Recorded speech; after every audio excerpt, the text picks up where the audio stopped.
രാത്രി ലൈവില് ജാസ്മിനും ഗബ്രിയും ഇരുന്ന് സംസാരിക്കുന്നുണ്ട്. ഗബ്രി വന്നിട്ട് പറയുന്നുണ്ട് ജാസ്മിൻ്റെ അടുത്ത്, നീ വളരെയധികം സങ്കടത്തിലാണ്, വിഷമത്തിലാണ് എന്ന് എനിക്കറിയാം. എന്താണ് നിൻ്റെ അടുത്ത് പറയേണ്ടതെന്ന് എനിക്കറിയില്ല. പക്ഷെ ഒന്ന് ഞാൻ പറയാം, എനിക്ക് ഈ ഗെയിമിനേക്കാളും ഏറ്റവും വലുത് നീയാണ് എന്ന് പറയുന്നുണ്ട് ജാസ്മിൻ്റെ അടുത്ത്.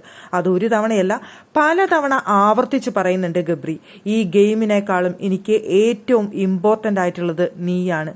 നിനക്ക് ഞാൻ ഒരു ഭാര്യയോ ഭർത്താവോ അച്ഛനും അമ്മയും സഹോദരനും സഹോദരിയും എന്നല്ല ഫ്രണ്ടും എന്നല്ല എല്ലാമാണ് ഞാൻ നിനക്ക് ഞാനും എന്നാണ് അവിടെ ഗബ്രി പറയുന്നത്. എന്തായാലും സംഭവമൊക്കെ കൊള്ളാം. എന്തായാലും ജാസ്മിൻ അത് കേൾക്കുമ്പോൾ വേണമെങ്കിൽ ഒരു കുളിരൊക്കെ കോരുന്നുണ്ടായിരിക്കാം. പക്ഷെ പ്രേക്ഷകർക്ക് അത് കേൾക്കുമ്പോൾ പ്രത്യേകിച്ച് കുളിരൊന്നും തോന്നുന്നില്ല എന്നുള്ളതാണ് യാഥാർത്ഥ്യം. അവിടെ ജാസ്മിൻ പറയുന്നുണ്ട്, ഞാൻ എന്ത് തെറ്റ് ചെയ്തിട്ടാണ് എന്നെ ഇങ്ങനെ ശിക്ഷിക്കുന്നത്? ഞാൻ തെറ്റ് ചെയ്തിട്ടാണെന്നുണ്ടെങ്കിൽ ഞാൻ അത് അംഗീകരിക്കാൻ തയ്യാറാണ്. ഇപ്പൊ നോറയുമായുള്ള സംഭവമാണോ, എന്താണ് പുറത്ത് നടക്കുന്നത്, എന്താണ് അവസ്ഥ, പുറത്തുള്ളവർ എന്നെ എങ്ങനെയാണ് നോക്കിക്കാണുന്നത്, എനിക്കൊന്നും അറിയില്ല. പക്ഷെ എനിക്ക് പുറത്തേക്ക് പോകാൻ പേടിയാണ് തോന്നുന്നത്.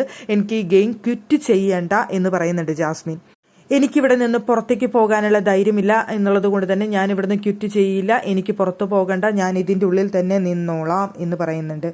ഇപ്പം ഞാൻ ഇങ്ങനെയൊക്കെ പറയുന്ന കേൾക്കുമ്പോൾ ആൾക്കാർ വേണമെന്നുണ്ടെങ്കിൽ എന്നെ പുച്ഛിക്കുമായിരിക്കും.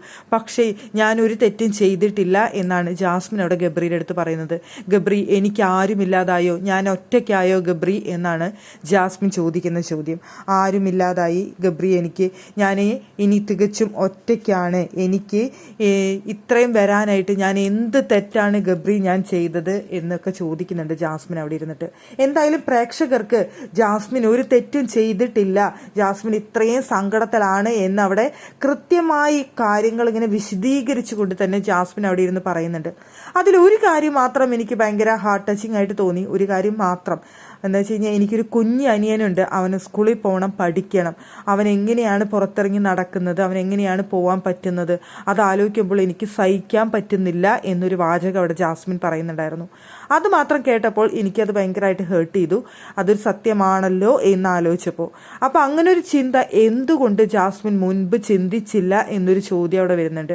ആ കുഞ്ഞനിയനെക്കുറിച്ചും ഫാമിലിയെയും കുറിച്ച്, അല്ലെങ്കിൽ വിവാഹം കഴിക്കാൻ പോകുന്ന ആ ചെറുക്കനെ കുറിച്ച് ഒക്കെ എന്തുകൊണ്ട് ജാസ്മിനെ നീ മുന്നിൽ ചിന്തിച്ചില്ല എന്നൊരു ചോദ്യമാണ് എനിക്ക് ചോദിക്കാനുള്ളത്. പക്ഷേ ഗബ്രി അവിടെ പറയുന്നുണ്ട്, at the end of the day ഞാൻ നിന്നെ ഒറ്റയ്ക്കാക്കില്ല എന്ന് പറയുന്നുണ്ട് അവിടെ ഗബ്രി.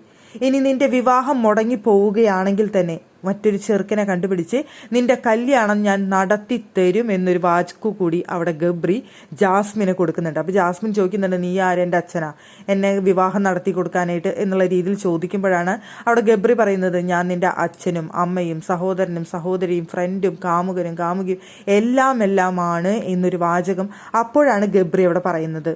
കൂടാതെ ഗബ്രിയോടെ മറ്റൊരു കാര്യം പറയുന്നുണ്ട്, എൻ്റെ ലൈഫിൽ ഏറ്റവും കൂടുതൽ ഞാൻ സ്നേഹിക്കുന്നവരിൽ ഒരാളാണ് നീ എന്നുകൂടി ഗബ്രിയോട് പറയുന്നുണ്ട്.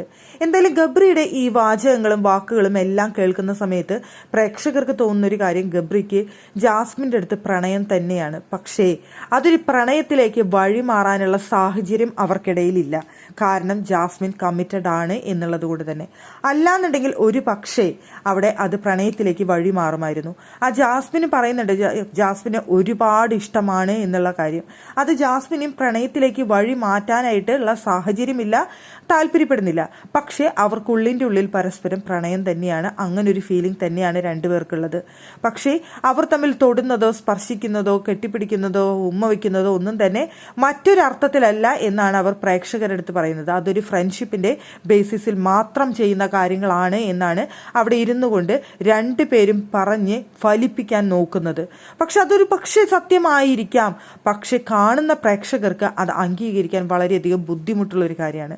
ഒരു കാമുകനും കാമുകിക്കും ഇടയിൽ നടക്കുന്ന കാര്യങ്ങൾ, അല്ലെങ്കിൽ ഒരു ഭാര്യയ്ക്കും ഭർത്താവിനും ഇടയിൽ നടക്കുന്ന കാര്യങ്ങളൊക്കെ പോലെയാണ് അവരവിടെ പലതും കാണിച്ചു കൂട്ടുന്നത്. അങ്ങനെയുള്ള കാര്യങ്ങൾ കാണുന്ന സമയത്ത് അതൊരു വെറും ഫ്രണ്ട്ഷിപ്പാണ് എന്ന് പറഞ്ഞു കഴിഞ്ഞാൽ പ്രേക്ഷകർ അത് ഒട്ടും അംഗീകരിക്കില്ല, ഉൾക്കൊള്ളില്ല. അത് തന്നെയാണ് ഇവിടെ സംഭവിച്ചത്.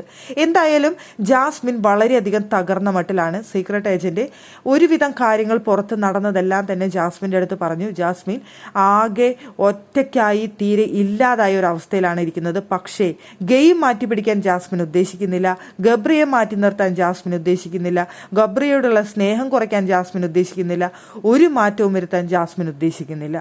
പക്ഷേ ജാസ്മിൻ ആകെ തകർന്നിരിക്കുന്നു. എന്താണ് ജാസ്മിൻ്റെ ഗെയിം എന്നുള്ളത് ഇനി കാണാം.